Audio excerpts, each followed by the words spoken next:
Good afternoon to you all.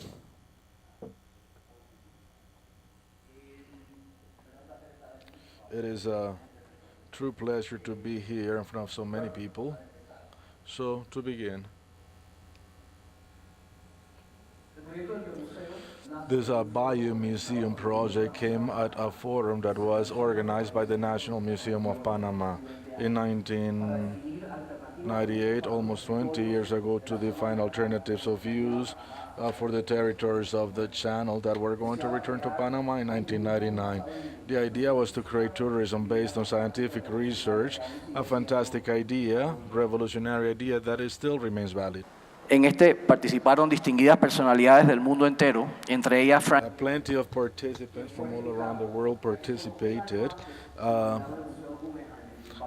A person that had inaugurated the Guggenheim Museum in Bilbao was actually invited. As a result of this forum, and after many things, we decided to create a space to narrate the natural history of Panama because recent studies from scientists from the Smithsonian Natural Institute confirmed the tremendous impact of the Panamaism in the biodiversity of the American continent, and at the same time it unleashed tremendous climate changes and biological changes on a global basis. Furthermore, Dr. Evan Stanley, the writer of Children of the Ice Age, says everybody's from Panama. We also invited Frank Gehry to conduct the design because his wife was from Panama and he was quite familiar with the country, and he accepted to be the architect for this new museum.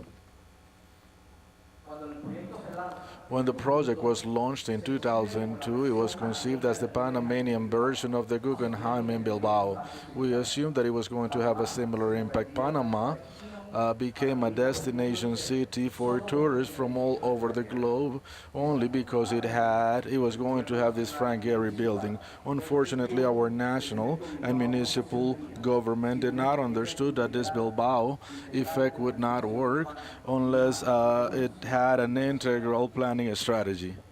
Entre la fecha de concepción del museo y su apertura 16 años después pasaron 5 gobiernos. Ahí están nuestros 5 presidentes. We were also subject of political attacks. The financing that had been promised by the first government was denied by our second government or the second administration, so we had to look for private funds. The building company almost went bankrupt and almost withdrew itself from the project. In the middle of so many problems. I love the first headline, and the second headline was also very good. Once the Biomuseum was opened in October 2014, it found conditions that were quite the opposite of what we had projected. The tourism boom never came to be, and it was only local residents who became the majority of visitors. That is not necessarily bad, but it can be bad if your economic projections included foreign visitors to pay twice the fare for the tickets compared to locals. Although we were the second attraction in our country, second to the Panama Canal, we were only reaching 25% capacity levels. 18 months after opening, trying to understand the reasons for the lack of assistance and acceptance from our local population, we conducted a study which conducted focus groups. So we interviewed donors, political leaders, government leaders, and different cultural actors. And just like with quantitative, we also conducted quantitative surveys with the general population. The results were basically 2 smacks to our face. They were a very serious critique, and they caught our attention. Most of the Panamanian people thought our tickets were expensive. This was really nothing new to us, but the news is that they thought that we were distant, both physically and culturally. They thought that we were not flexible.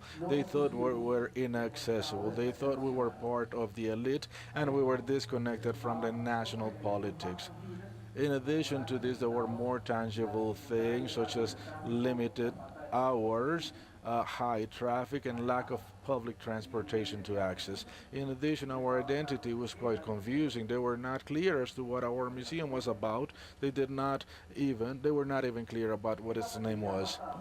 So this lack of love and knowledge for the museum hurt us a lot because from its conception it was conceived for Panamanians to create pride and knowledge with regards to the ism and its natural history in the world, highlighting its values, identity, and nature.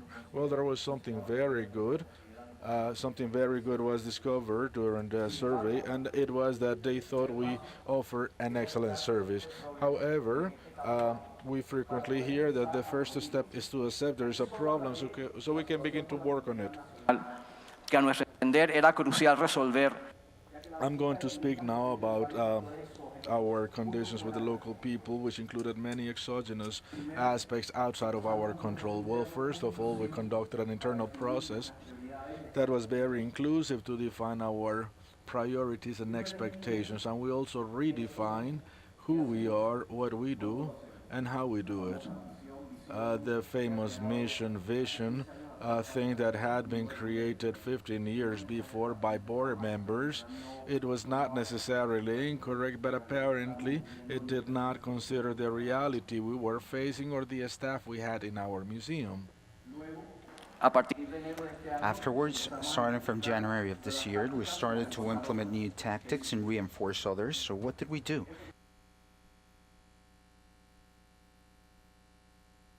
We introduced the Bio Sunday, giving a free entrance to the people of Panama and other residents the first Sunday of every month, receiving an average of 1,300 visitors per day. The photograph in the middle was taken at the entry of the museum, and the line, the queue, was almost a kilometer and a half of extension. And we realized that it was a necessity that we had not been filling. We increased free activities every month that was directed to different publics. The talk with experts, photo walks, the activities in the botanical garden. There's a park that surrounds the museum, activities in summer, the nights in the museum, concerts and presentations and dancing presentations. We signed a treaty with the Ministry of Communications in May, so we could bring 50,000 students of public schools per year. We also signed cooperation contracts with government institutions, local institutions, with community institutions for different topics. We raised free tickets for benefit institutions. We signed agreements with schools, universities, and with scholars of tourism so that the selected students can make the practices in the Biomuseum. This happened in August. We made a workshop in innovation and technology, interactive technology, with international expositors that we invited to participate freely. Another element, other people from different institutions, from the government, and we did this with the support of the Secretary of Science and Technology and the Museums of Freedom and Human Rights that will be opening the next year. And here we have some members of their staff, actually. We made a plan of approaching with our main donors that was very important. This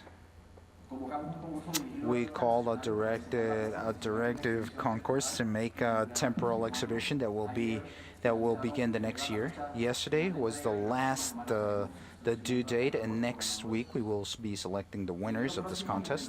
The next January we'll be implementing a program to receive materials to recycle, just as newspapers, Tetra Pak packages, and we communicate constantly with our different publics. We're like the chicken, right? We put an egg and we start working in it until we have a result. So I must clarify, this is a process that keeps on in process, and we have very clear that we still have a lot of things to do. However, the results are being observed. Here we can see it. In terms of the reception of visitants, we have really raised the bar in a dramatic manner. And even if we have not done new surveys to know how the people feel, we do perceive that things are changing. Yesterday we had an article in one of the editorials of the newspaper about the importance of the museums, and they used as a reference the Biomuseum. So that filled me with pride, of course. And just to conclude, I want to leave you with the words of our visitors. I really like everything, and I learned a lot. the nicest thing of everything are the people that are attending you. The museum was a great experience. It was spectacular. I saw it outside and I wanted to come inside the construction, and I really didn't know it was going to be so beautiful and interesting. The staff is really prepared. They know what they're doing. I think that many people should come to here to Panama to see this biomuseum, which is very important. You're all invited.